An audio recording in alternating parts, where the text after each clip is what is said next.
enfin une peinture algérienne aux normes internationales. Tous vos besoins en peinture intérieure, peinture métal, préparation de support ou peinture extérieure, choisissez Coral Peinture. Coral Peinture, c'est l'IMA d'affaires.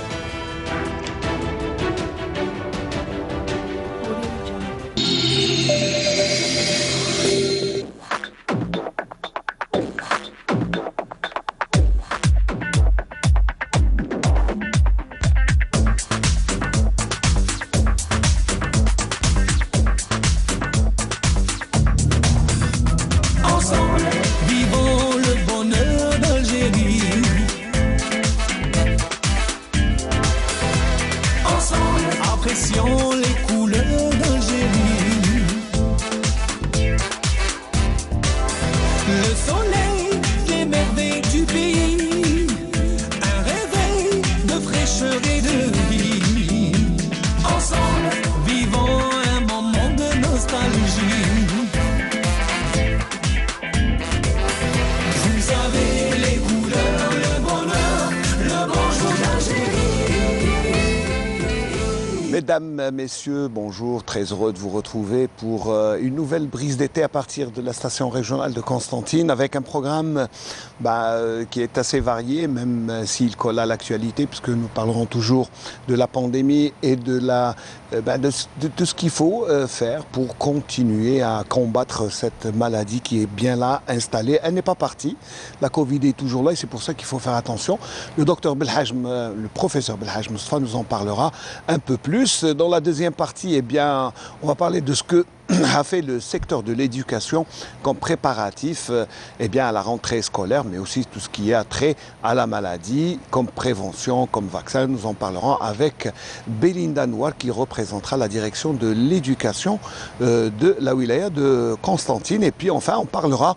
Bien oui, c'est pas de coutume, mais on parlera de sport. On terminera cette brise d'été avec une petite page sportive puisque le championnat s'est terminé hier et on connaît quelle est l'équipe la quatrième équipe qui descendra en Ligue 2 et qui accompagnera les trois autres. Et on en parlera avec Samir Hamdi, le consultant maison. Allez, tout ce programme, mais avant tout, nous allons nous balader sur Constantine d'abord.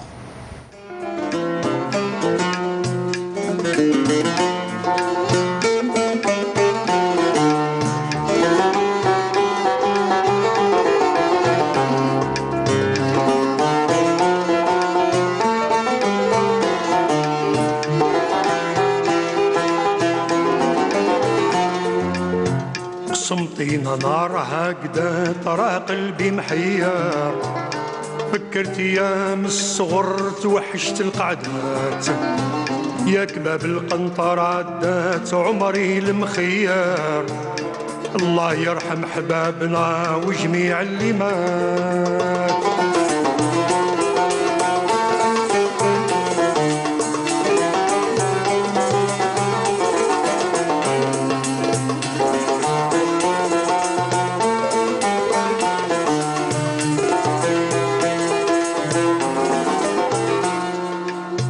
عش النسور كي بدات إفريقي أسمار دور سياج بالقصر وجعلو فتحات كير تنسري من نوات كنعان وبربار خلي سيلين تعيد لك سر الحكايات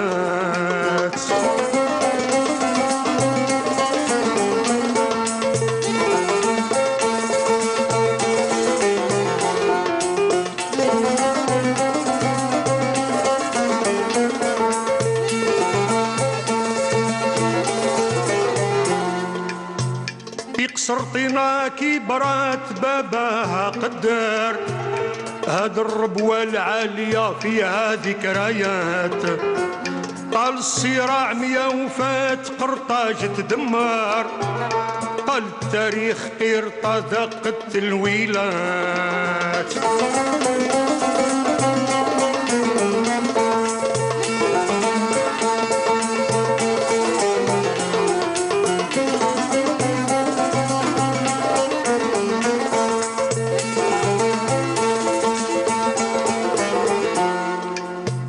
جا قسطنطين هاجات ومضات المحضر، لبست التاج ناسها ملوك وسادات، عادلها مجدها ضوات والاسم تغير، بعد الرومان واندا الجو البشوات، قسنطين انا راه قدات راه قلبي محير، تفكرت ايام الصغر توحشت القعدات، يا كباب القنطرات دات عمري المخير، الله يرحم حبابنا وجميع اللي مات.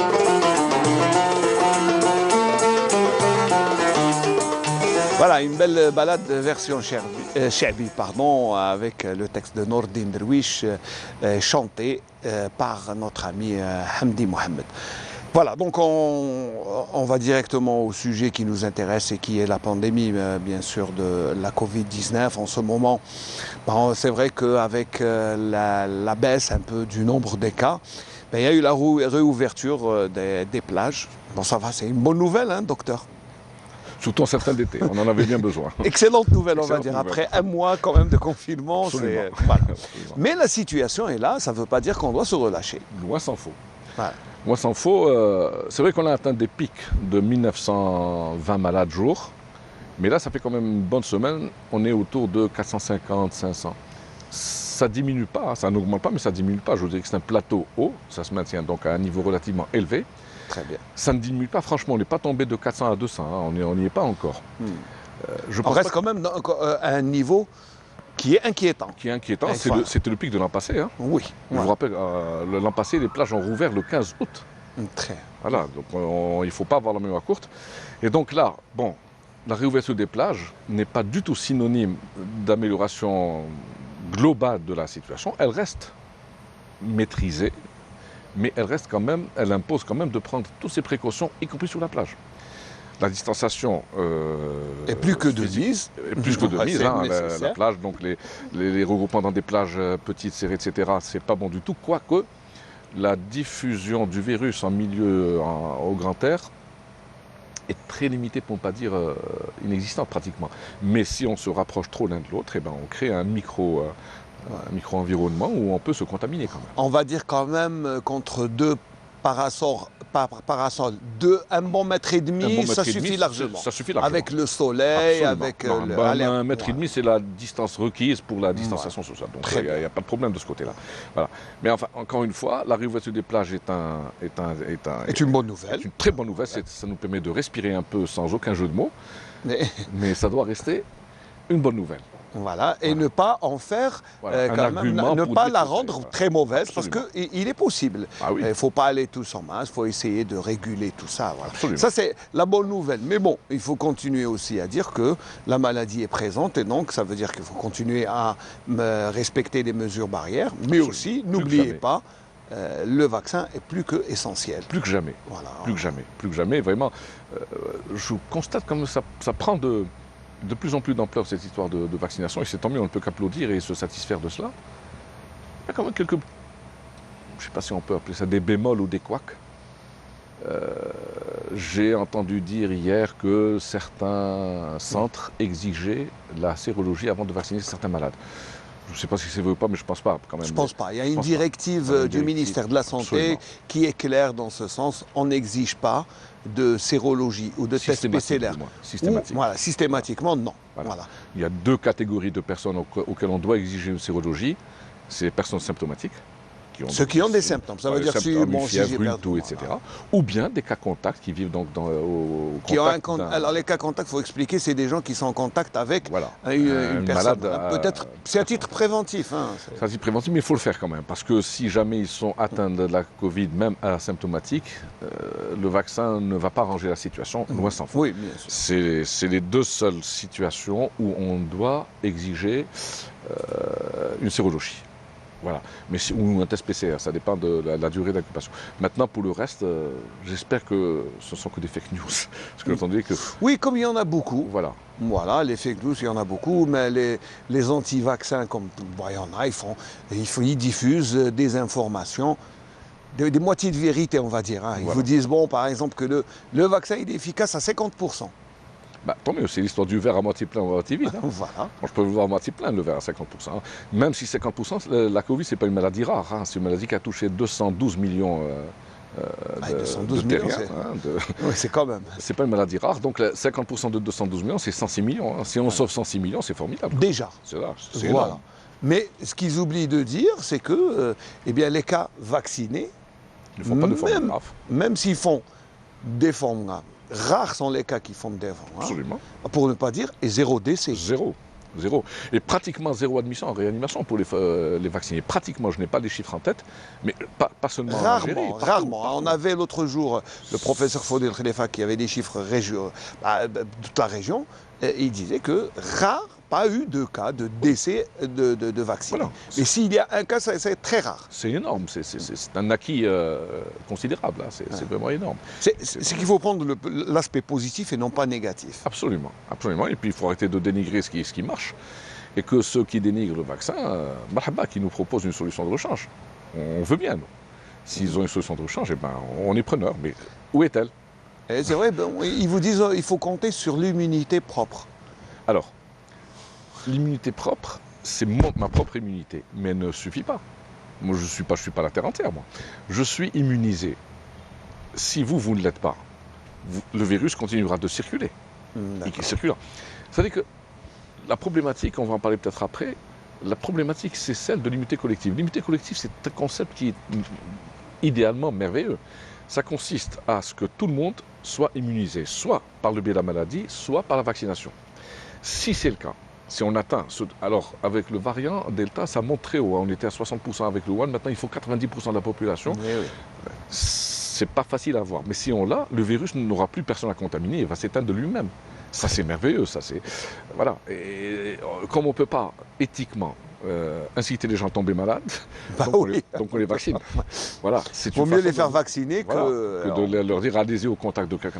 En plus, il faut dire que le vaccin, c'est une petite maladie. Voilà. C'est faire une petite forme... réaction. Et puis, de toute façon, dans les deux cas, vous aboutissez au même résultat, la présence d'anticorps anti-Covid, dans les deux cas. Très bien.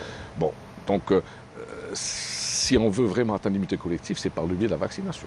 Il n'y a pas d'autre solution. Il n'y a pas d'autre solution. Voilà. Hein.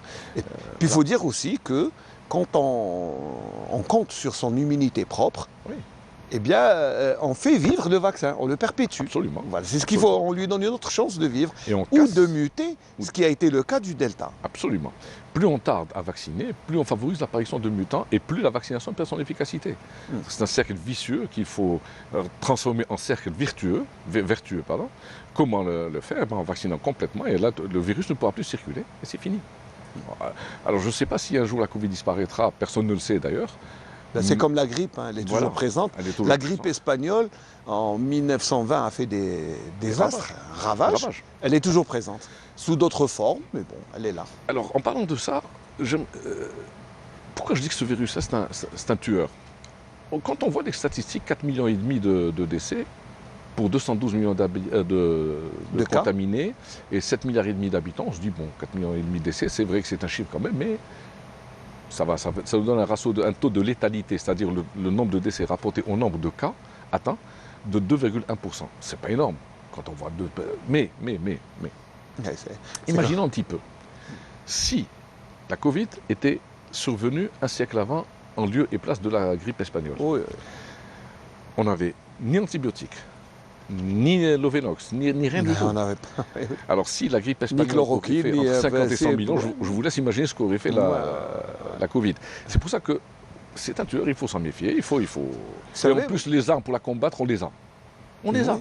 C'est des gestes barrières, on les a. Donc, Et les armes sont très simples. très simple. C'est ce qui est. Voilà. Moi, c'est ce qui m'étonne. Hein. C'est laver les mains, porter un masque. Et de et garder ses distances. Voilà. On vous demande pas de vous enterrer ni de porter un scaphandre. C'est Absolument. pas. Mais enfin, elles sont simples en théorie, mais c'est pas uniquement en Algérie, partout dans le monde. Hein, pour l'application, l'homme est un. Oui, bon, l'être humain est comme ça, Voilà, il est fait comme ça. Il est comme ça, hein. il faut Ouais. faire avec. Et voilà. Non, mais c'est vrai. Alors, certaines demandent, mais pour porter le masque, surtout que, bon, on parlera dans la deuxième partie de l'émission, la rentrée scolaire se prépare et les enfants, mais porter un masque, est-ce que c'est préjudiciable pour la respiration de l'être humain? Pas du tout. Pas du tout, alors là, pas du tout. C'est un masque qui est conçu pour être porté pour pouvoir respirer quand même. C'est pas une barrière étanche qu'on met sur le nez. C'est une membrane qui a des pores, des micropores qui laissent passer l'air, mais pas le virus. Le virus qui est quand même une particule qui a une certaine dimension. Il y en a qui vous disent, moi je ne supporte pas, enfin personne ne supporte quand on se rapproche de ça. Personne ne supporte. C'est comme si on mettait la main sur... Non, pas la main. Même pas la main. Même ouais. pas, il est conçu pour... Écoutez, vous prenez un chirurgien qui fait une opération de 8-10 heures au bloc. Il a bien un masque. Et c'est dans une ambiance enfermée. Nos amis dentistes, ils le portent toute la journée. Voilà. Toute la les journée. chirurgiens, personne ne s'est plaint. Le marbrier, celui qui fait, il fait la même chose. Le menuisier, la même chose. Est-ce qu'il est mort étouffé? Non, je ne connais pas. Je n'ai pas entendu. Non, jamais. Et puis, on en parle comme si c'était une chose inédite. Non, le masque a toujours existé. Prenez les Asiatiques, par exemple. Ça fait des décennies qu'ils ont adopté le masque de dehors, les Asiatiques. Pourquoi? Pour des raisons qu'on peut aisément comprendre. Il y a la grippe asiatique, la grippe d'Hong Kong, etc. Oui. Et ils ont compris très tôt qu'il fallait porter un masque pour protéger les autres et se protéger. Se protéger. Et en plus, ils portent un masque à cause de la pollution. Ouais. Les mamans sont inquiètes déjà pour leurs enfants. Est-ce que ça va probablement leur créer des difficultés si ils vont mettre le masque? Non, non, des difficultés, non. La difficulté n'est pas dans le port du masque, la difficulté est de l'acceptation. Vous savez, quand vous prenez un enfant de 12-13 ans, lui faire admettre de porter un masque toute la journée à l'école, bon courage. C'est que c'est au moment de convaincre. Voilà, c'est au moment de convaincre. Mais un enfant restera un enfant autant qu'un adulte doit rester un adulte. Vous savez, un enfant à 12 ans, lui faire admettre des choses pareilles, c'est pas évident. L'enfant, c'est l'enfant après. Oui, l'enfant, mais si alors, pourquoi je dis ça? Mais si on lui explique que c'est pour protéger son papa et sa maman, la mémé et le grand-père, là, je pense qu'il va être conscient. Oui, mais il oubliera très vite. Pourquoi je vous dis ça? Il y a eu de nombreuses études qui ont été faites d'Australie au Canada, en passant par la Norvège, en passant par la Suède, plusieurs pays, qui ont porté sur ce problème-là. C'est quoi ce problème? C'est que, alors, il y a eu le premier confinement en 2020, printemps 2020. Il y a eu le premier confinement. Ensuite, il y a eu une réouverture des écoles. Certains ont rouvert, d'autres pas. Et des épidémiologistes de ces pays-là ont suivi la contamination chez les enfants. Qu'est-ce qu'ils ont constaté? Ils ont constaté que la fermeture des écoles n'apportait pas grand-chose. Donc, c'est pas à peine de fermer les écoles. Ça n'apportait pas grand-chose. Pas grand-chose. En termes de réduction de la propagation de la maladie. Ça n'apporte pas grand-chose. Ils ont constaté, deuxièmement, que les enfants, surtout, on va dire, entre les 12 et 15 ans, pas le lycée, au niveau du collège. Voilà, le début d'adolescence. Voilà. Contractaient assez rarement la maladie et ne se contaminaient pas entre eux. Ça ne veut pas dire qu'ils ne contaminent pas leurs parents.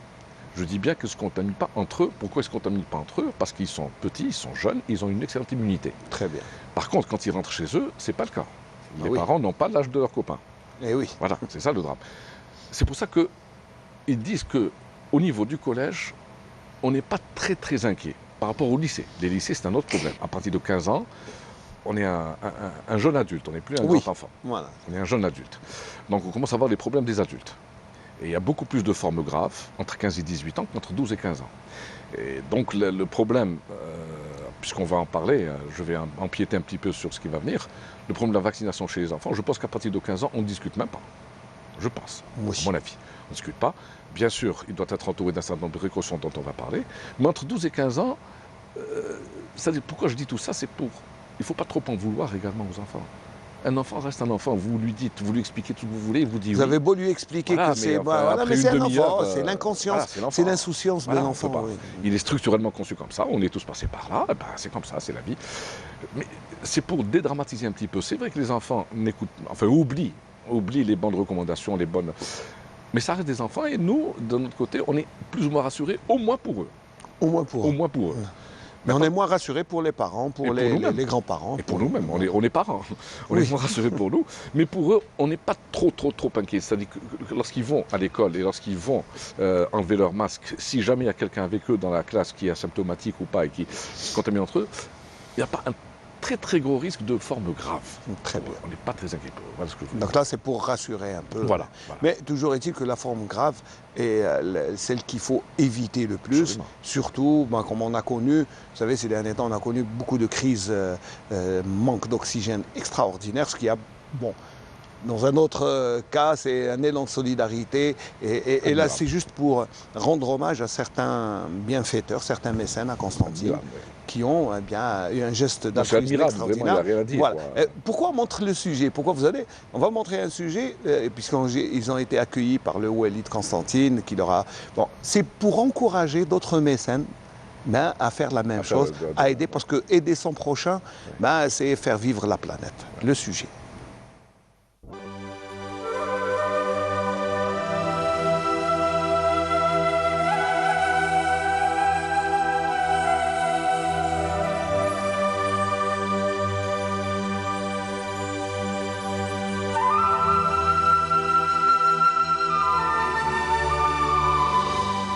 الحالة الوبائية راها في استقرار، تصاعد ولكن استقرار. من جهة أخرى بالنسبة لإشكالية الأكسجين راه الآن متحكم فيه، والتموين راه منتظم على مستوى كل المستشفيات اللي عرفت في وقت من الأوقات في بداية شهر أوت 31 جويي 1 أوت 2 أوت عرفنا نوع من الارتباك، ولكن الحمد لله الأمور استقرت، وسيزيد هذا الاستقرار من خلال كل المعدات التي تم جلبها بإعانة من عدد من المحسنين بولاية قسنطينة، واللي وفرناها على مستوى المستشفيات من خلال المولدات، محطات إنتاج الأكسجين على مستوى مستشفيين، وكذلك من خلال توزيع عدد من المكثفات على المؤسسات الأخرى، والعملية مستمرة لتجهيز المستشفيات نتاعنا بهذه المحطات تاع التوليد حتى نكون في منأى من كل خطر نتاع نقص هذا الأكسجين. التلقيح هو الوسيلة الأولى والوسيلة الوحيدة الآن للوقوف ضد انتشار هذا الوباء، فنحن الآن مقدمين على الدخول المدرسي، وكلنا نتمنوا أن أولادنا يكونوا في منأى من هذا الوباء. الطلبة نتاعنا بعد أسابيع يكونوا في الجامعات، كذلك أمنيتنا أنهم يكونوا في منأى من هذا الوباء. ولكن باش يكون هذه التمنيات حقيقة لابد المواطن أنه يشارك ويتجاوب مع عملية التلقيح حتى يتسنى رفع العدد نتاعها في ولاية قسنطينة، ونبلغوا المستوى اللي مطلوب علميا حتى نضمن تأمين كل المواطنين في ولاية قسنطينة. وأؤكد أن قسنطينة هي معبر كبير في الشرق الجزائري، وعلى المواطن أنه يكون عنده هذا التجاوب وهذا العمل، ويمشي ويقدم على مراكز التلقيح اللي راه متوفر فيها اللقاح، متمنيا من خلال التجاوب نتاعهم أننا نحافظ على أطفالنا، نحافظ على طلباتنا، نحافظ على المحيط العائلي، على المحيط المهني نتاعنا إن شاء الله. مجمع بورواق عمره لا كان متأخر في مواقف كما هذه، عنده ديجا كما يقولوا مواقف من قبل هذا الموقف هذا. هذه راهي لا موندغ دي شوز اللي تقدم بها المجمع اتجاه المصالح الاستشفائيه لقسنطينه، وان باراليل المواطن. رانا عمرنا ما تعطلنا مع المواطن، وحنا دوجور رانا في الخدمه. هذه مبادره يعني من عند يعني لو كونساي دو ديريكسيون، وخاصه من عند لو بريزيدون ديريكتور جينيرال مسيو بولطيف سامي، وخرجنا بالنتيجه يعني واظن ما درنا غير الواجب. هذا واجب، ومن يعني من الافضل ان شاء الله يكونوا مستثمرين اخرين ثاني يساهموا كما ساهمنا احنا لولايه قسنطينه. Voilà, il faudrait que ça fasse des émules et qu'il y ait d'autres gens, parce que bien le besoin est toujours là, est toujours présent, et plus que jamais, voilà. Et il faut aller, je sais pas, qu'est-ce qu'il faut faire pour encourager les gens à aider son prochain, je sais pas. Bon, ils sont, de toute façon, l'Algérien est généreux de nature, hein, il suffit juste de sensibiliser.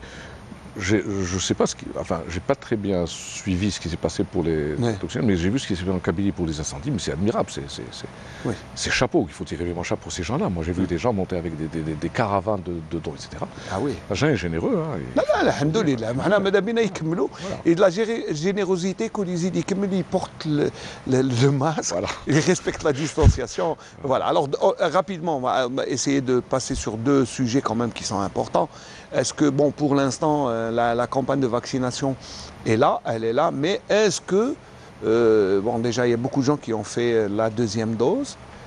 Est-ce qu'il faut aller peut-être penser à une troisième dose? Parce que déjà, dans certains pays qui sont pleins, qui sont en plein dedans, hein, dans la quatrième vague, ils ont déjà commencé, pour certains sujets, certains cas, à la troisième dose. Alors, avant de faire la troisième dose, il faut faire la première et la deuxième, vous l'avez très bien dit. Déjà, pour commencer. Ensuite, on parlera de la troisième. Deuxièmement, vous savez, qui c'est qui fait la troisième dose? C'est les USA, c'est la France, etc. Bah, il y a certains pays. Voilà, certains pays. Je crois que, vous savez, pour être médecin, un bon médecin, c'est d'abord quelqu'un qui est éthique. Il y a des pays qui n'ont pas de dose du tout. Alors, si certains pays font 3 doses et d'autres n'en font pas, est-ce que ça rime à quelque chose? Parce que le monde va être déséquilibré. Premièrement. Deuxièmement, les gens issus des pays qui n'en ont pas vont aller vers les pays qui ont fait 3 doses. Ils vont les contaminer, ça ne servira pas à grand-chose. Voilà, donc je pense qu'il faut d'abord, c'est pas moi qui dis, c'est l'OMS, il faut d'abord établir les équilibres et faire une distribution équitable des vaccins au niveau de toute la planète, parce que je rappelle que c'est la première fois dans l'histoire de l'humanité qu'une maladie infectieuse concerne l'ensemble de la planète sur un intervalle de temps aussi court. On n'a jamais connu ça, ni la grippe espagnole, ni quoi que ce soit. Oui. C'est la Covid. Et donc, ça c'est une leçon qu'on doit comprendre, nous aussi. Faire 3 doses d'un côté, 0 dose de l'autre... ça ne sert à rien. C'est comme si on n'avait rien. C'est pas très malin. C'est pas très malin. Voilà. Même en termes de stratégie, de prévention, voilà, l'OMS essaie, voilà. Que ceux qui ont la troisième dose, peut-être dans un acte de générosité, devraient donner à ceux qui n'en ont pas. Et pas seulement générosité, c'est pour se protéger eux-mêmes. Oui, c'est une forme de protection. Voilà. Vous avez une des doses à un pays qui n'en a pas. Quand le ressuscitant de ce pays viendra chez vous, vous serez tranquille quelque part. Ouais. Vous vous protégez vous-même. Voilà. Et en plus, il faudrait vraiment prouver par des études sérologiques que la nécessité de sa troisième dose, c'est pas... Bon, c'est vrai que maintenant, qu'est-ce qu'ils ont fait, les pays qui ont parlé de la troisième dose? Ils l'ont fait pour des sujets fragiles, âgés de plus de 65 ans, qui ont des maladies, etc. Je ne suis pas devin ni prophète, mais je pense que c'est beaucoup plus du bon sens que de la science prouvée, que de la science basée sur les faits. Il faudrait faire des études sérologiques, il faudrait étudier l'immunité cellulaire, etc., pour prouver que, réellement, elle est indispensable. Je ne sais pas, je me pose c'est des questions que je pose à haute. Comme tout scientifique, médecin que vous êtes, vous allez vous poser pourquoi. Je me pose des questions à haute. Oui, alors que pour une question d'éthique et d'équilibre même mondial, on devrait quand même donner aux pauvres pour les aider. Je pense que... Et c'est pour ça que nous insistons, les citoyens algériens, d'autant plus que le vaccin est gratuit. C'est important de le dire parce que... Attendez, gratuit, pour vous et pour moi. Il y a quelqu'un qui paie. C'est l'État qui paye. Oui, l'État paye. Voilà. Je dis pour les citoyens, non, mais c'est l'État qui paye la facture. Mais quand je veux dire ça, c'est que l'État met le paquet quand même. Oui, et ça coûte cher. Et ça coûte cher. Voilà. Donc il ne faudrait pas quand même que tout cet investissement parte en l'air comme ça. Voilà, donc c'est pour ça, essayez de vous prévenir et surtout penser aux autres. Et là, juste, on va passer rapidement, parce qu'il ne reste plus que 2-3 petites minutes, mais la campagne de vaccination peut-être pour les enfants, si elle n'est pas d'actualité en ce moment, bon, peut-être qu'on ira pour les jeunes adultes de 18 ans et plus. Ils devraient se faire vacciner, surtout quand on va vers la rentrée universitaire, après la rentrée scolaire. C'est vrai qu'il faut peut-être... Alors, je crois que pour les jeunes de 18 ans, c'est déjà le cas. Le problème se pose entre 12 et 18 ans, pas moins de 12 ans. Moins de 12 ans, on n'en parle pas encore. Mais entre 12 et 18 ans, c'est là où se pose le problème. On n'oublie pas qu'on s'adresse à des enfants. que les enfants n'ont pas leur avis à donner. C'est pas péjoratif ce que je dis, n'ont pas leur avis à donner dans la mesure où ils sont mineurs sous la tutelle de leurs parents. En fait, donc la décision revient aux parents, pas aux enfants. Les enfants doivent les informer, mais les parents doivent les informer dans un message qui est clair, lisible et aisément compréhensible. On doit leur expliquer ce qu'est le vaccin, etc. C'est à eux de dire oui ou non. Tant que le vaccin n'est pas obligatoire, on doit les informer et recueillir leur consentement éclairé, de préférence écrit et signé, de préférence. Ça, c'est pour des raisons éthiques et tout ce qu'on veut. Voilà. Oui. Un écrit serait bien sûr... Alors, éthiquement, est-ce qu'il est judicieux de proposer le vaccin aux enfants? Je pense que oui, du moment que le vaccin est sûr et efficace. Et que la maladie est là, et que le bénéfice du vaccin est supérieur au risque. Voilà. Je pense que oui. Mais il faut quand même en parler clairement et laisser le dernier mot aux parents qui décideront oui ou non pour leurs enfants. Et puis, il y a des problèmes qui vont se poser ensuite quand on propose aux enfants. Supposons que l'enfant ait deux parents divorcés, qui nous sont l'un est pour et l'autre contre. Oui. Il faut penser à ça également. Oui. Comment on va régler le problème. Mais dans l'ensemble, ce n'est pas une idée à jeter à la poubelle. C'est une idée à débattre, peut-être dans nos prochaines émissions. On essaiera de s'étaler un peu plus et de voir comment essayer de convaincre les parents et les enfants de participer à cette immunité communautaire. Voilà, c'est ce que j'allais dire. Surtout que quand on dit qu'on doit attendre 90% de la population immunisée, l'Algérie est un pays jeune, il y a beaucoup de jeunes de moins de 35 ans et d'enfants. Ouais, si entre 60 et 70%. Voilà, donc si on veut atteindre 90% d'immunité collective, je ne vois pas comment on pourrait le faire sans passer par les enfants. C'est obligatoirement. C'est impossible. Voilà, donc il y a un comité scientifique qui réfléchit à la question. Moi, je pense qu'il devrait y avoir un comité d'éthique. Ils travailleront main dans la main. En parallèle. Voilà, pour avoir la solution idoine pour... la plus juste. La plus juste. Et celle qui nous permettra... La plus éthique. Voilà. Et celle qui nous permettra de revenir à une vie normale, le plus rapidement possible. On pourra serrer la main. Au lieu de faire avec le coude, on le fera avec le poignet. On en a marre de se donner des points, comme si on était dans un combat de boxe. Voilà. Allez, on va terminer sur cette... Peut-être un dernier mot en 30 secondes. Je vous laisse le soin de conclure ce débat. Alors, tout n'est pas noir. Tout n'est pas noir. Il y a quand même des perspectives de sortie de crise. Il y a d'abord la vaccination qui est en train de prendre de l'ampleur dans le monde, qui, rappelons-le, ne permet pas d'éviter la maladie, mais évite les formes graves. C'est-à-dire que vous allez avoir une grippe banale. Petite grippe. D'une part. Et d'autre part, il y a quand même des travaux assez avancés de la part de certains firmes pharmaceutiques sur des traitements curatifs et non symptomatiques. C'est-à-dire qu'ils vont s'attaquer directement au virus et guérir comme on le fait pour l'hépatite C, comme on le fait pour d'autres maladies. Je ne sais pas quand c'est que ça va venir, mais c'est en très très bonne voie. Et c'est des fenêtres ouvertes donc sur un avenir beaucoup plus serein sur le plan santé. Voilà. Ça, c'est les bonnes nouvelles. Voilà. Il faut bien on va rester sur les bonnes nouvelles. Voilà. La journée ne fait que commencer. La journée ne fait que commencer. Donc, on va rester quand même sur une note positive et une bonne nouvelle. Voilà. Merci, docteur Belhaj. Je vous en prie. Azzedine, je rappelle que vous êtes professeur interniste et que vous répondez à notre invitation pour nous parler de la Covid. J'espère que dans une autre émission, dans un autre espace télévisuel, nous essaierons quand même de revenir plus longuement sur les moyens à utiliser pour convaincre les parents de faire vacciner les enfants. Absolument. Voilà, moi je vais vous proposer une chanson, une nouvelle chanson. J'espère que vous allez aimer, je vous l'offre quand même parce qu'elle est toute nouvelle. Elle n'est pas très ancienne, mais c'est... Vous savez, les remixes sont là. Et Halim de Batna nous a remixé Binyoum Ouelila à sa manière, en manière flamenco. C'est toujours beau à suivre. Allez, écoutons Halim Sahraoui de Batna.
ظنيت تقولي بقوالهم سمع الكلام بين يوم وليلة بين يوم وليلة غير الأحوال وذاك الحال بين يوم وليلة بين يوم وليلة غير الأحوال وذاك الحال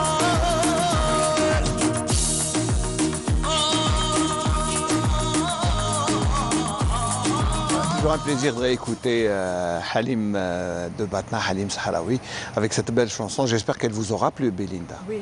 Voilà, très bien. Belinda Noir est inspectrice au niveau de la direction de l'éducation de la wilaya de Constantine. Marhaba bik, merci d'être là. On vous avait reçu pour les examens. Et quand on vous reçoit une deuxième fois, ça veut dire que c'est bientôt la rentrée scolaire. Oui. C'est ça.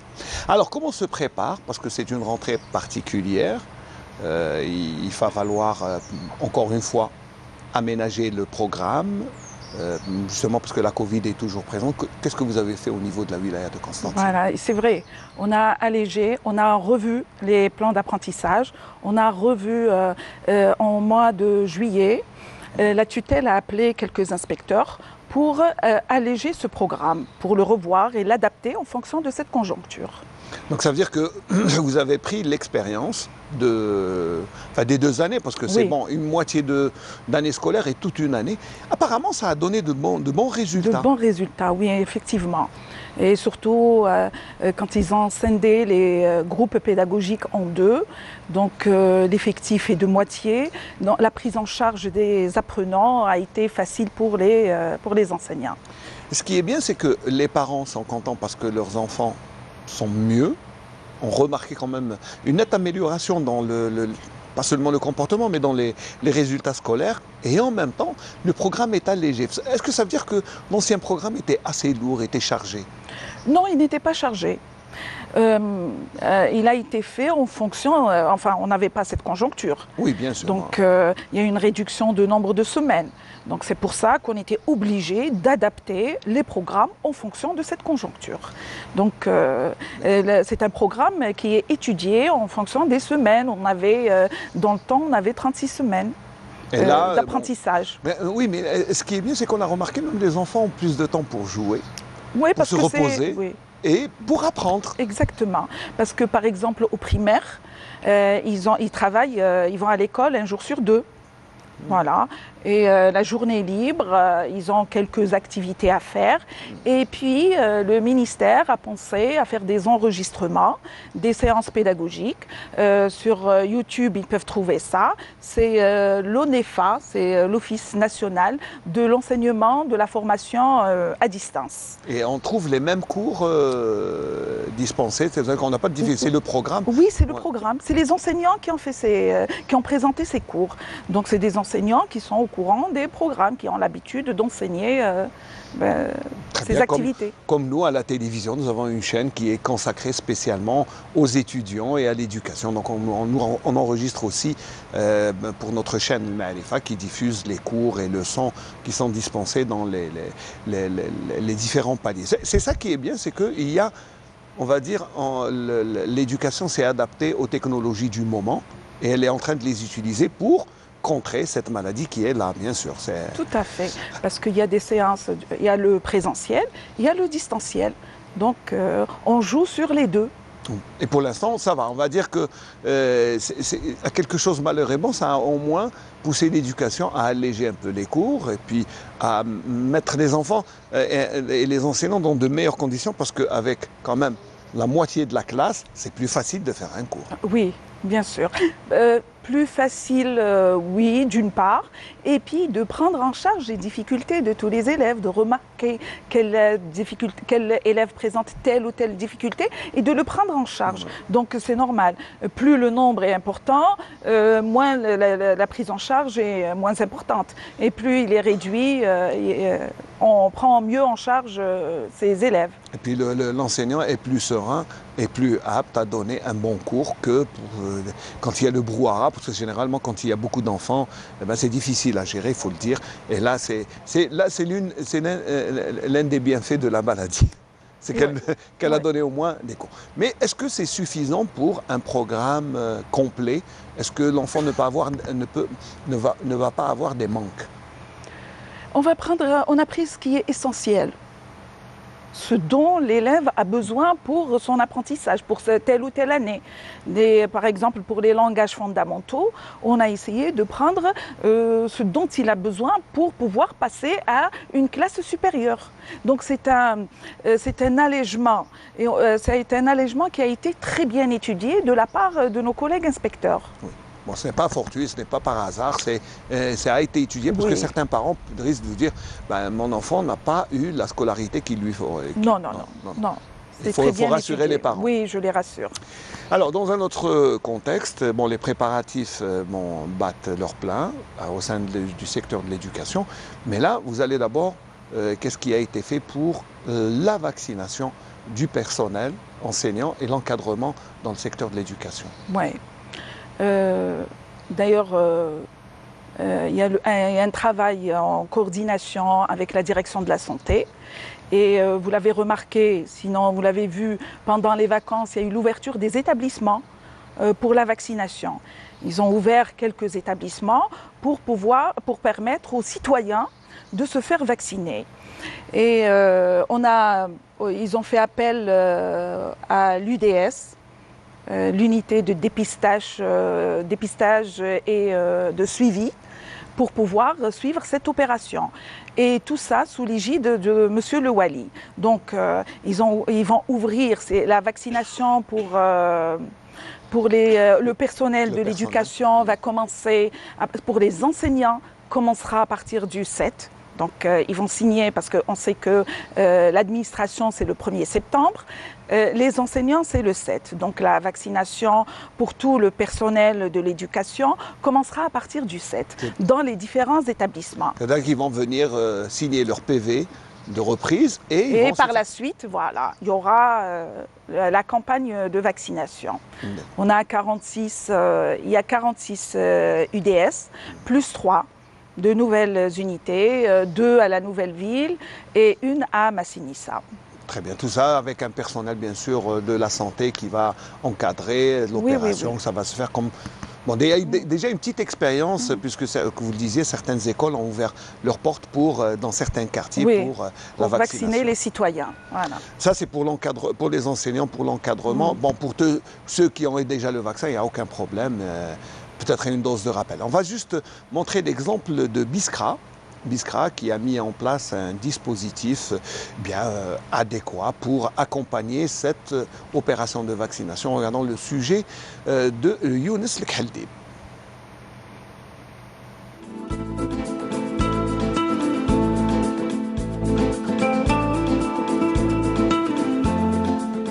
الدولة قدرت توفر كامل الإمكانيات لمحاربة والقضاء على فيروس كوفيد، ومن خلال هذه المناسبة يعني أوجه كلمة للزملاء في القطاع أنه يلتحقوا بعملية التطعيم من أجل القضاء على هذا الفيروس الفتاك. كانت المشاركة مكثفة للمستخدمين رغم أنهم في عطلة سنوية.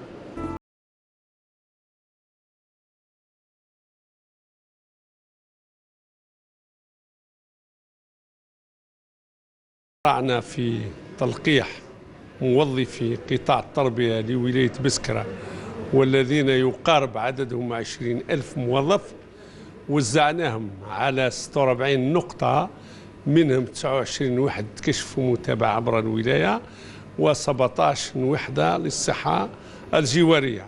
بالنسبه للورابيل ما كان حتى اشكال، اللي دار مثلا لو فاكسان في مؤسسه واحده اخرى ولا حتى في ولايه واحده اخرى والحق عليه التاريخ نتاعو انه باش يدير لو دوزيام رابيل ولا دوزيام بريز نتاع لو فاكسان نتاعو على مستوى يعني الولايه تاعنا، ما كان حتى احراج، ما كان حتى مشكل، يجي يتقدم يجيب البطاقه نتاعو ويتقدم عند نقطه مركز التلقيح، يستقبل يديروا له التلقيح نتاعو لو رابيل نتاعو يعني في عادي خلاص.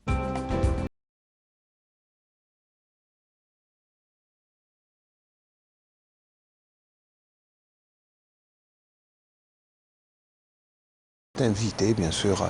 Vous allez à peu près mettre le même dispositif, c'est ça, hein? Oui, c'est le même. C'est le même parce que le 16 août, il y a eu une visioconférence avec le ministre.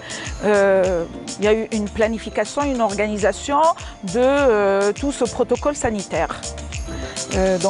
Après la rentrée des enseignants à la signature le 7, il va y avoir la réunion, chaque chef d'établissement avec son groupe d'enseignants en présence d'un médecin de l'UDS pour pouvoir expliquer clairement le dispositif à mettre en place et ce protocole, comment utiliser ce protocole sanitaire. Est-ce que c'est obligatoire? Est-ce qu'ils doivent, si les personnes, parce qu'il y a certains qui sont encore récalcitrants pour faire le vaccin, comment vous allez les convaincre? Justement, il va y avoir un médecin qui va leur expliquer l'utilité et l'importance de ce vaccin, qu'ils doivent se faire pour se protéger, ils doivent se faire vacciner. Et est-ce que vous aurez le temps de vacciner l'ensemble du personnel? Parce qu'on sait quand même que le secteur de l'éducation, il y a beaucoup de fonctionnaires. Oui.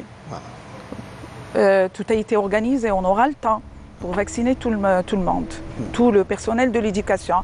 Par exemple, tous ceux qui travaillent à la direction de l'éducation, ils ont consacré l'école primaire Belkhan Fissa.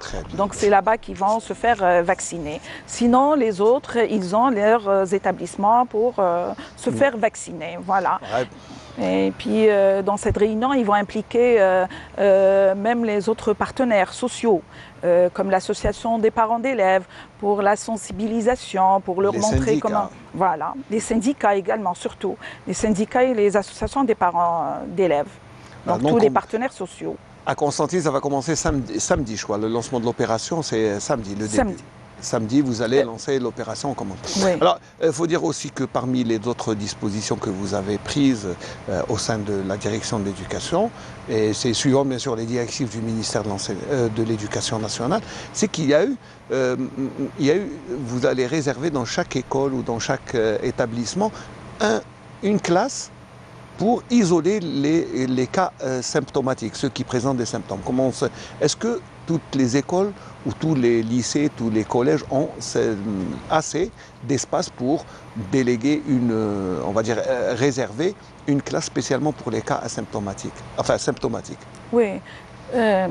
S'il n'y a pas un local pour ça, parce que dès qu'ils rentrent, donc ils vont utiliser le protocole sanitaire, il y a la prise de température, dès qu'ils voient qu'un élève il a une... il présente des symptômes, il doit rentrer chez lui. Il doit rentrer chez lui et de ne pas revenir jusqu'à ce qu'il soit guéri. Voilà, s'il a l'un des parents qui est atteint, il ne vient pas également. Donc il ne vient pas à l'école pour ne pas... il peut être asymptomatique. Il peut porter le virus sans avoir les symptômes. Voilà. Et il risque de contaminer et ses camarades et l'enseignant.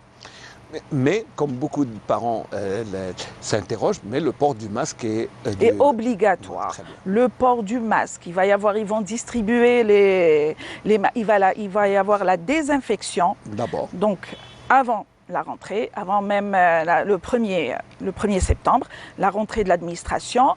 Et ça va être au quotidien. Le 7 également, avant la signature, il va y avoir la désinfection. Et après, par la suite, c'est tous les jours.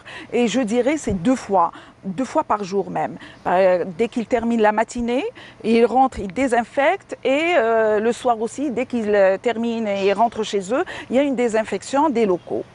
Donc ça veut dire qu'il y a quand même des moyens colossaux qui sont mobilisés pour ça, c'est important. Oui. Donc Monsieur Louali a mis à notre disposition tous les moyens nécessaires pour pouvoir lutter contre ce Covid. Et la direction de l'éducation, mais aussi celle de la santé, vont mettre à votre disposition les vaccins nécessaires. Oui.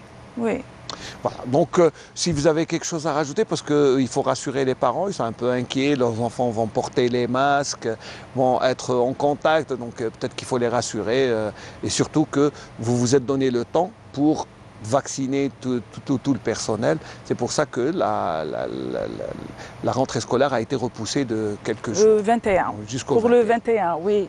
Moi, je vais dire aux parents de ne pas s'inquiéter parce que l'année dernière, tous les élèves portaient les masques.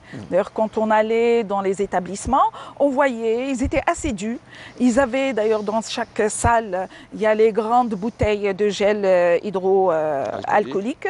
Il y a le savon liquide, donc il y a la désinfection, le port des masques, la distanciation, donc il y a tout ça. Et puis même les élèves, il y a une leçon inaugurale qui va parler du Covid et du dispositif du protocole.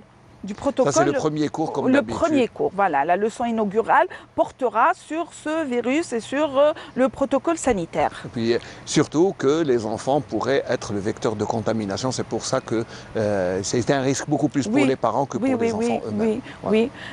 Éviter les regroupements devant les établissements, dans la cour. Donc, ils ont scindé le grand groupe pédagogique en sous-petits groupes. La distanciation en classe. Ils ne doivent pas utiliser les mêmes fournitures. Chaque élève doit avoir ses propres fournitures. Donc tout ça, et même maintenant, ils le savent. Si on leur pose des questions, ils savent, ils répondent très bien. Ils savent ce qu'ils doivent faire. Et je vous ai dit, l'année dernière, en passant dans les salles, je voyais tous les petits, les apprenants, avec leurs masques. Ils ont essayé de trouver des roses pour les filles, des bleus pour les garçons. Donc ils ont joué sur les couleurs. Et j'espère que cette pandémie va disparaître. Voilà, Inch'Allah, c'est vrai que c'est difficile, on est tous en train de vivre. Peut-être pour conclure, Belinda Noir, pour conclure, qu'est-ce que vous pouvez dire aux parents ou aux élèves pour la prochaine rentrée scolaire et surtout le respect du protocole sanitaire? On arrive à la fin de l'émission. Voilà. Oui, c'est de respecter ce protocole, de faire attention à leur santé et de ne pas avoir peur. Voilà. Et surtout de se faire vacciner. Et surtout ça. Le vaccin, il est important. Très important. Nous, on vous souhaite une bonne rentrée scolaire. Merci. Même si les vacances ont été un peu trop courtes. Les vacances sont toujours trop courtes. Hein. On ne les sent pas passer. Merci d'être là. Vous avez représenté la direction de l'éducation de la wilaya de Constantine, mais aussi, pratiquement, c'est à travers tout le pays que les directions de l'éducation ont suivi, sont en train de préparer la rentrée scolaire avec beaucoup de minutie parce que c'est important de réussir et surtout de respecter le protocole sanitaire. Merci. Moi, je vais vous offrir une chanson. Allez, elle date de l'année passée, mais elle est toujours d'actualité. Mais on va écouter Benizar Ouessim et avec sa chanson Zoumi Zoumi.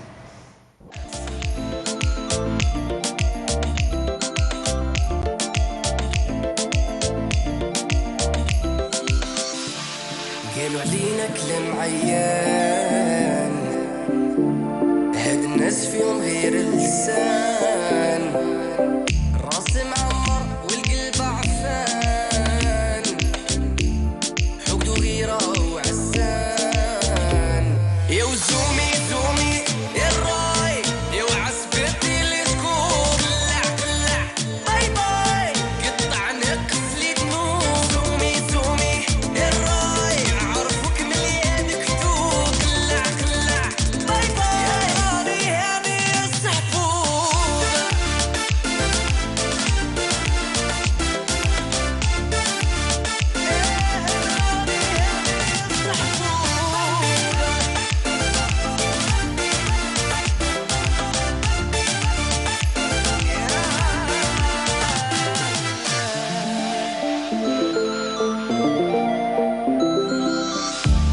مرضوا بينا المساكين قالوا علينا ناس خايبين يحسبونا منهم خايفين وحنا بيهم ما ناس سامعين يا وزومي زومي يا الراي يا وعسبتي اللي سكوب قلع باي باي قطع نقص لي ذنوب زومي زومي يا الراي عرفك مليان كتوب قلع باي باي يا راني هاني السحفوظ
Voilà, nous étions en compagnie de Zoumi Zoumi.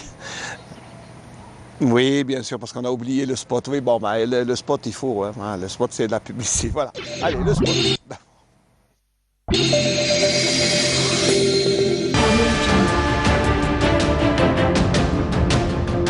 Enfin, une peinture algérienne aux normes internationales. Tous vos besoins en peinture intérieure, peinture métal, préparation de support ou peinture extérieure, choisissez Coral Peinture. Coral Peinture, c'est les mains à faire. Voilà, donc on a marqué, non, c'est pas grave, hein, ça arrive, hein, on arrive, mais il faut marquer la page publicitaire parce que notre partenaire est là, est présent, il a payé pour ça.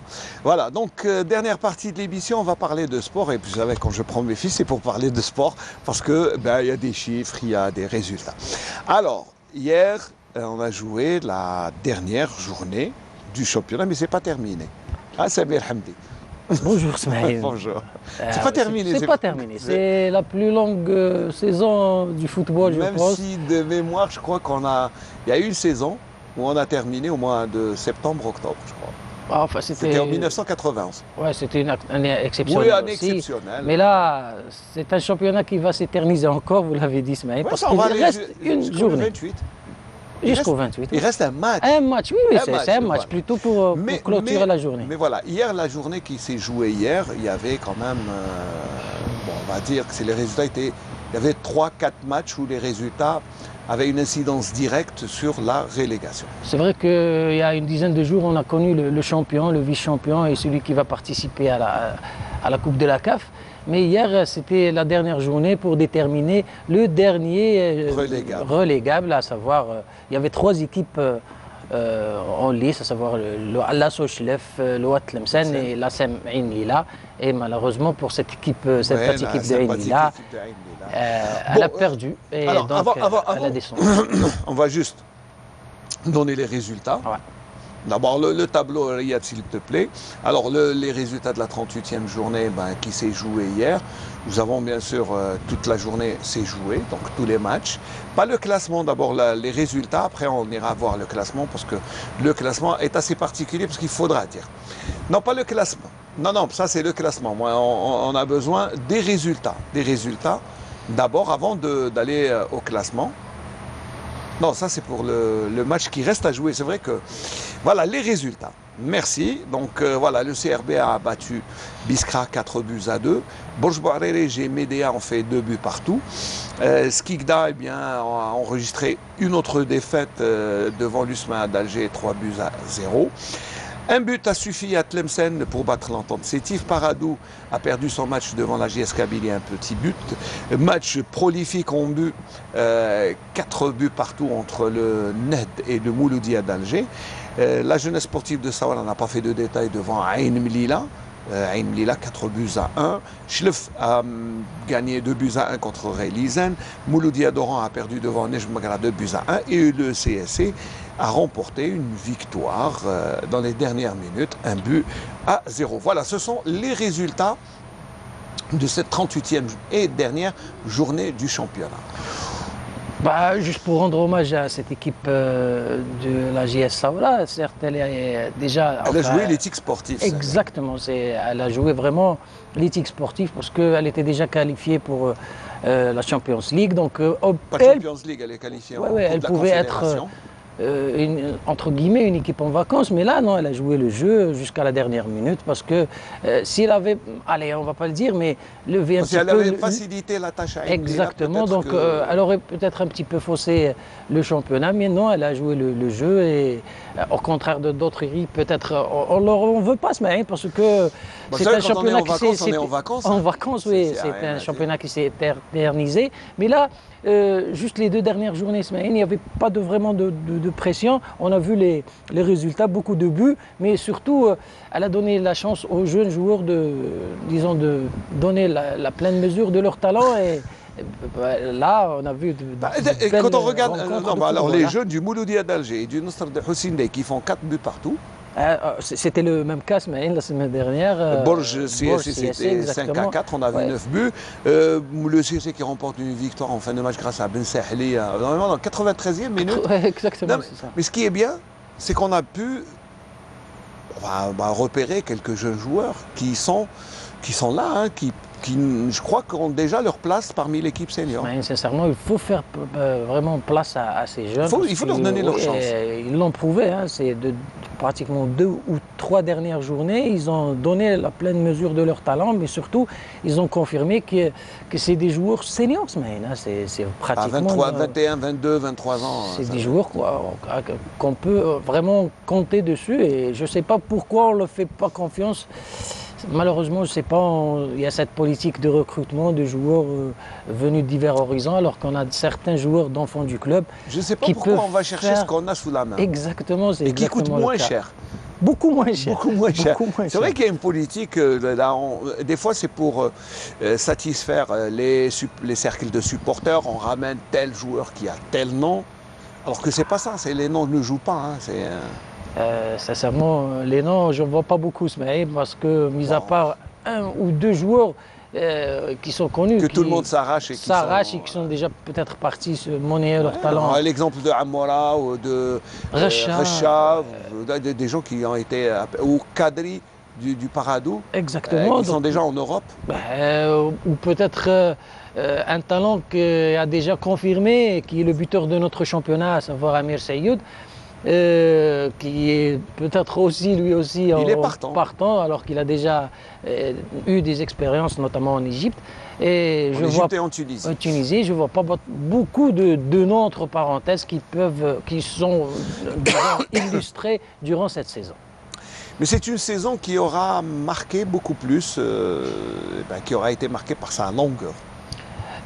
Ça s'est éternisé, ça. La seule chose, disons, à souligner, c'est qu'il n'y a pas eu de blessures, alhamdoulilah, entre parenthèses, parce qu'on avait vraiment peur que, au vu de la chaleur, au vu des conditions extrêmes qu'ont été vraiment subies les joueurs, je pense que, heureusement pour certaines équipes et certains joueurs, qu'il n'y a pas eu de blessures graves ou, disons, entre parenthèses. Il y avait des petits bobos quand même, mais on va pas de blessures. Pas trop difficile, Smaïn, notamment si on se souvient du cas du joueur du Danemark, Smaïn, qui a eu une crise cardiaque. Donc, alhamdoulilah, qu'on a terminé la saison sans trop de dégâts. Alhamdoulilah, bon, même si je dis la saison n'est pas encore terminée. On va regarder au tableau. Le classement final, donc après 38 journées moins une rencontre, puisqu'il reste la GSK et Skikda qui ont une rencontre à finaliser, qui ne compte pour rien du tout. Alors, alors le CRB est champion, on le sait officiellement, eh bien, il remporte son 2e titre d'affilée grâce à la pandémie. Il est classé premier avec 79 points. L'Entente Sétif jouera la Champions League grâce à ses 71 points. Là, c'est une saison quand même assez importante pour Sétif qui, avec un effectif rajeuni, eh bien, a réussi quand même à gagner, à être vice-championne, c'est bien. La Saoura jouera la Coupe de la Confédération. La GSK, pour avoir remporté la Coupe de la Ligue, eh bien, jouera la Coupe de la Confédération. Bien, il reste pour les autres, eh bien, la 2e partie du classement, c'est celle qui nous intéresse, puisque c'est là où il y a les relégables. Donc voilà, Skikda, bon dernier, lanterne rouge. C'est déjà vu. Ça s'est déjà vu parce qu'il y a 34 ans, 33 ans, Skikda était monté en Ligue 1 après une saison exceptionnelle en Ligue 2 sans perdre aucun match, c'est un record d'ailleurs. Et puis elle est descendue l'année d'après, elle refait la même chose. C'est le dur apprentissage, mais il y a aussi le fait qu'ils n'ont pas gardé l'ossature. Ils ont essayé de changer entre-temps. Et c'est pas évident de changer une équipe qui a accédé. On devrait la renforcer un petit peu. Ils ont terminé avec les réservistes. Et ils ont pratiquement faussé le championnat, Smaïn. Oui, parce qu'ils ont joué la fin de toute la... je crois, si ma mémoire est bonne, ils sont à 10 matchs sans marquer de but. Aucun but marqué en 10 matchs. Triste record. Oui, triste record. Donc alors Skikda, bonne lanterne rouge. Borges Boarere, j'ai bien victime des tiraillements, au sein des dirigeants, des mais problèmes ils internes. sont bien repris, Smaïl, parce que Même si enfin ils ont fait, mais ça n'a pas une suffi. phase, elle est hein. pratiquement absent. Ils ont réussi à faire, disons, bonne figure à la reprise du championnat, mais malheureusement, ils n'ont pas Mais la réussi. sanction est là. Elle est là, oui. Belabbas. Belabbas, c'est la déception, Smaïl. Ils ont une très bonne équipe qui joue très bien au ballon, mais le manque de financement, mais aussi des petits problèmes de dirigeants entre, disons... Ouais, ces tiraillements qui ne veulent pas. C'est des tiraillements, et la conséquence est là, l'équipe est rétrograde. Pour moi, la plus grande déception, c'est Ain Lila. Ain Lila qui était, il faut le dire, à un certain moment, au début, enfin dans la première phase, ils étaient quand même... Parmi les premiers. Hein. Les 3 premiers, ils étaient sur le podium. Grâce à un travail de collectif, et notamment Yaïch, extraordinaire préparation.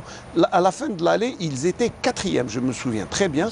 Et là, c'est le départ de Yaïch. Hein. Ouais. C'est le départ de Yaïch. Ça a faussé, oui. Mais... Ils ont vraiment continué. S'ils ont réussi à maintenir un certain cap, c'est le travail de leur coach Yaïch. Le départ et la conséquence. Mais il fallait dire qu'il y avait beaucoup de problèmes d'argent d'abord. Oui, d'argent, mais... D'argent et aussi...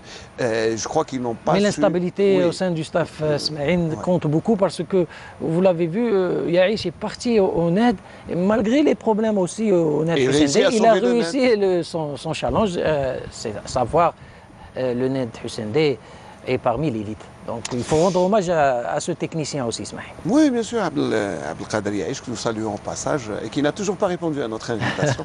On l'attend pour l'année prochaine, Inch'Allah.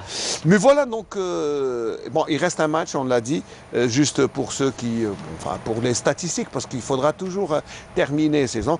Ouais. Skikda, GS Kabylie, ça sera 28 août. On a le petit tableau, hein, le dernier. C'est le vraiment dernier match de la saison. Même s'il n'a aucune incidence, ça se jouera. Ce sera un match de vacances. Est-ce qu'ils vont inviter leur homologue de la JSK pour une petite trompette J'espère, parce que les places sont réouvertes. Exactement.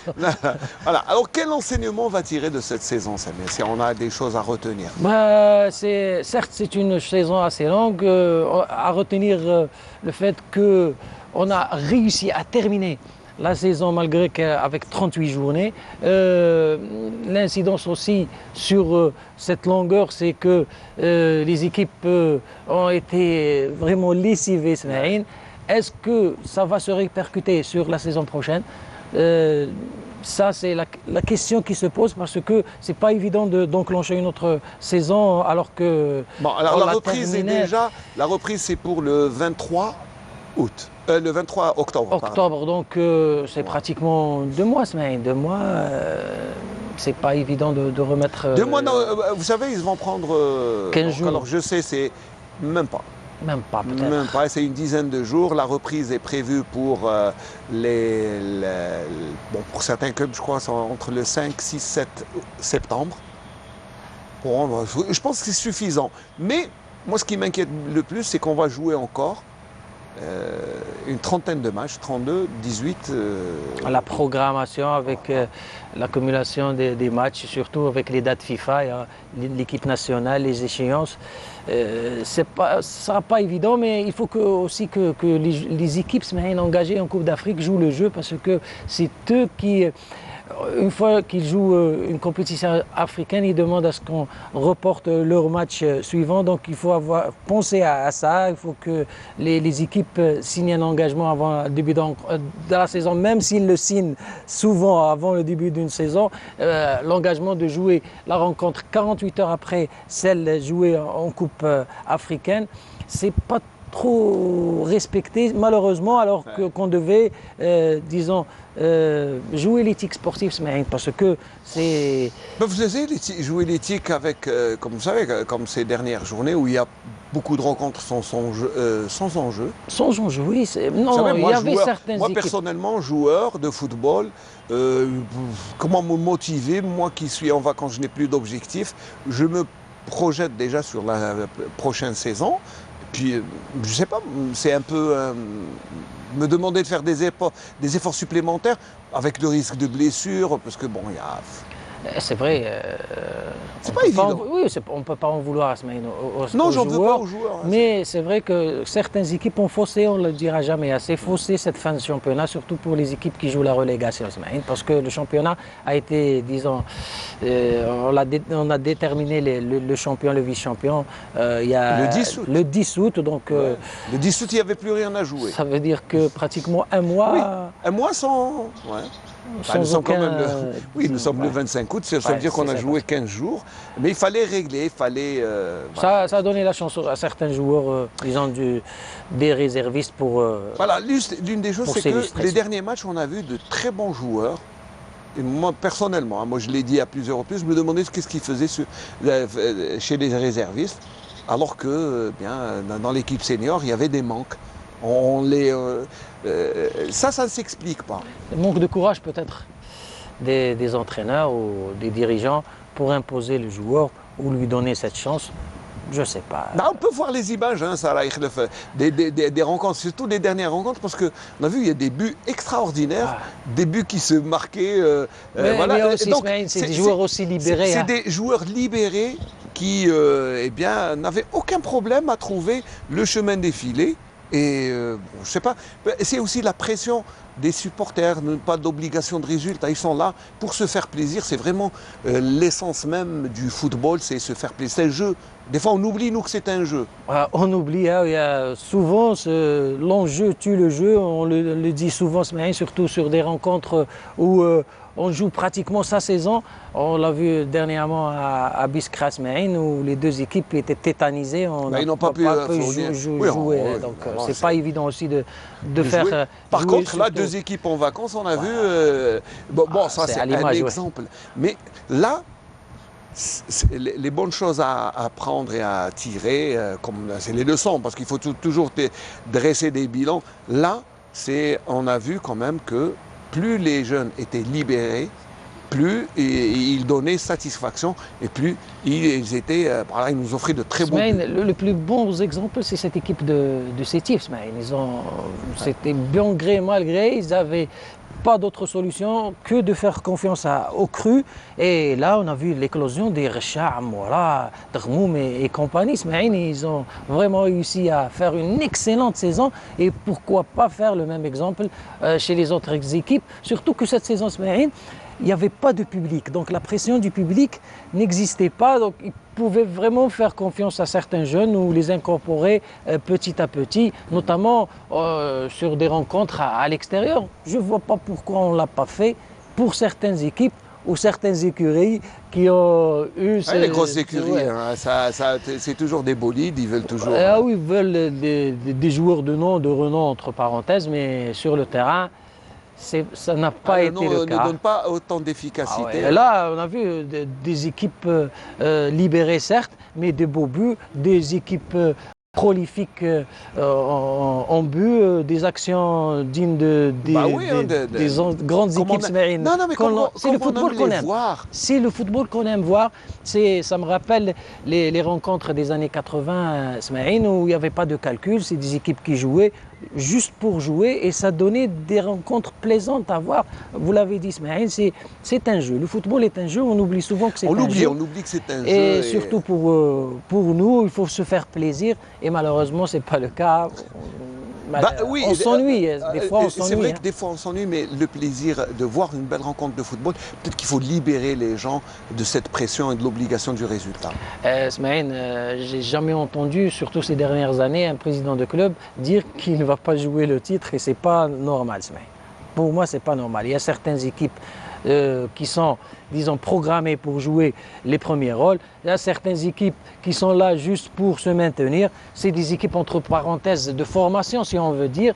Des clubs formateurs, c'est des clubs formateurs, exactement. Et il y a des équipes Smaïn qui, disons, vont essayer d'élever leur niveau pour essayer de titiller ces grands clubs. Mais généralement, Smaïn, il y a 4-5 équipes qui jouent le titre. Et c'est par le monde, Smaïn. On n'a pas inventé l'eau chaude. Ouais, c'est exactement ça. Si vous partez en Angleterre, c'est les 4-5 grands clubs. En Espagne.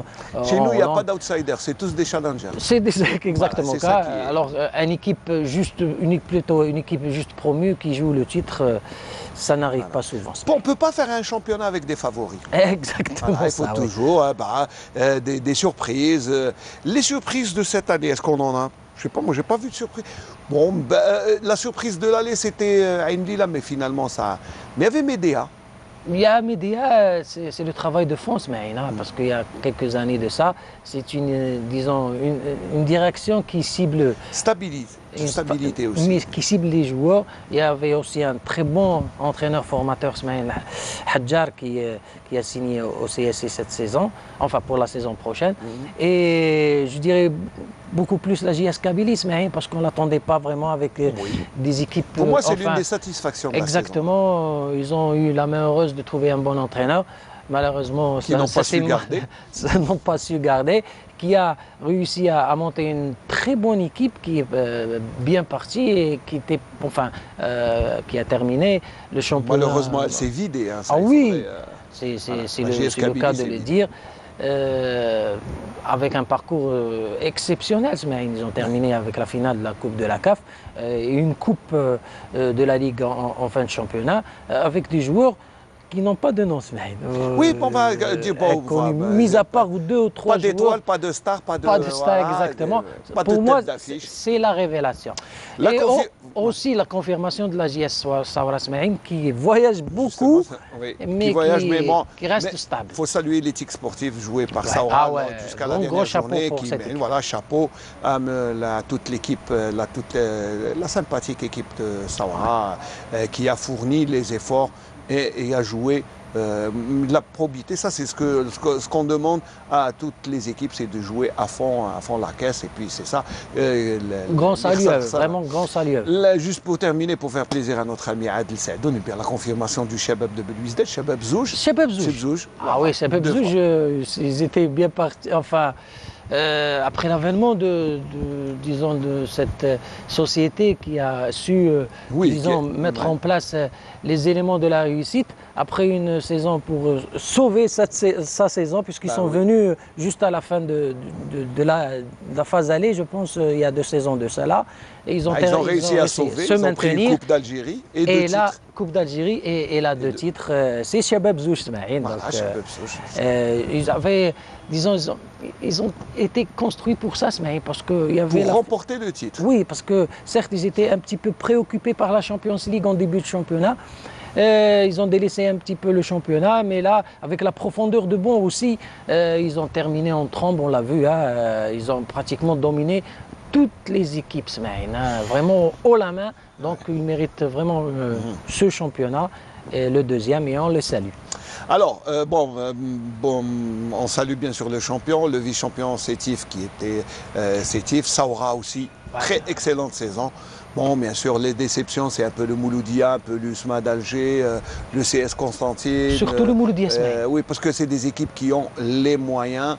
Non, on a beaucoup misé sur cette saison parce que c'était le centenaire, donc on a essayé. C'est la grosse déception de la saison, c'est le Mouloudia qui n'a pas donné son vrai visage, qui n'a pas été à la hauteur de ses supporters, qui n'a pas surtout été, des attentes, oui, donc, des moyens mis en. Petit centenaire, c'est dommage. C'est vraiment dommage parce qu'on voulait le fêter. On est un peu frustré comme tous les, parce que les puristes du football, c'est vrai. On aurait voulu voir mieux. Un titre peut-être, une belle prestation, une bonne saison, mais on n'a pas vu tout cela, c'est dommage. C'est aussi le cas aussi de... Ça sera pour le bicentenaire. Le bicentenaire. Il faudra attendre 100 ans. Voilà. Alors, juste pour terminer, le mercato s'est enflammé, c'est pas normal, s'est enflammé durant les 2 derniers jours, mais là, rapidement, en 1 minute, Samir, le mercato s'est ouvert avant même la fin de la... Ah ouais, parce qu'il y a certaines équipes qui étaient engagées en Coupe d'Afrique, donc ils devaient boucler leur effectif avant, disons, cette date butoir qui était le 15. Donc il fallait faire le marché très vite, cibler certains joueurs pour les mettre dans la liste africaine, alors que les autres équipes, Smaïn, font leur emplette tranquillement. Donc je pense que ça va encore s'enflammer, Smaïn. Même si cette année, la tendance, elle est aux joueurs inconnus. Oui, non, il y a une petite tendance, on cherche l'oiseau rare dans les divisions inférieures. Vous savez, si le meilleur buteur du championnat est Amir Saïoud, mais le second est inconnu, Ouais, Et le troisième est inconnu. Exactement, Voilà. exactement. Non, mais je pense que on va profiter des petits problèmes de la JSK pour vider cette équipe. Il y a certains talents, même si c'est, disons, trop prématuré pour le dire, parce que Smaïn, il faut confirmer, parce que pour une saison, on ne peut pas dire que c'est un joueur de qualité. Il y a aussi, du côté de Sétif, Smaïn, certains joueurs qui sont partis. Bon, on va attendre pour voir comment va se terminer ce mercato. Eh bien, le mercato, il ne fait que commencer, puisque bon, il faudra attendre. Je sais que bon, les dates sont quand même allégées, sont prolongées, donc les équipes eh bien, auront tout le temps de se préparer. Surtout que certaines équipes ont des litiges avec leur club. Oui, donc... bon, c'est des chansons récurrentes. Chaque année, on a l'habitude. Voilà. Samir Hamdi, merci d'avoir répondu à l'invitation, de nous avoir éclairé, bien sûr, sur une saison qui, je le répète, n'est pas encore terminée. Merci beaucoup, Samir. J'espère qu'on se retrouvera. Déjà, on va se donner rendez-vous, Inch'Allah, l'année prochaine, hein, parce que pour l'instant, bien, le football, c'est terminé. Nous, on voulait clôturer, bien sûr, par une page sportive. L'année prochaine, c'est dans quelques mois, Smaïn. Oui, c'est dans quelques mois.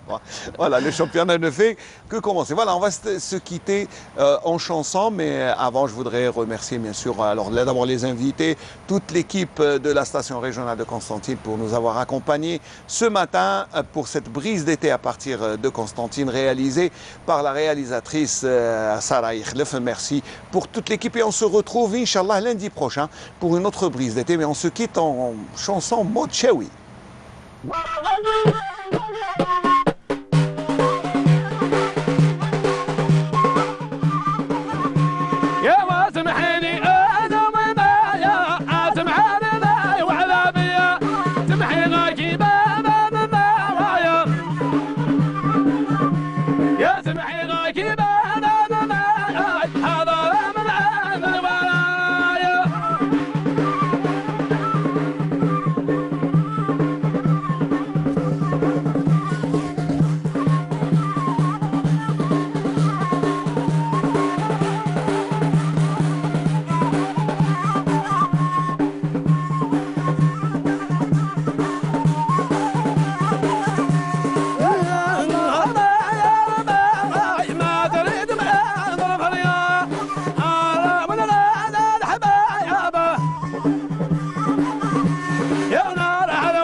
C'est juste pour rendre hommage à ceux qui ont...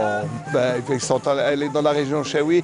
La chanson a été filmée par Ayman Shekiri. Le son était de Benini Bachir. Et puis le montage, bien sûr, Fouzi. Et on remercie notre consoeur, bien sûr, Selma Khiwani, qui est allée dans sa région natale pour nous ramener cette chanson Rahaba de Yabous.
قدم لا جعلت المايا لا تاخذنا هذاك العام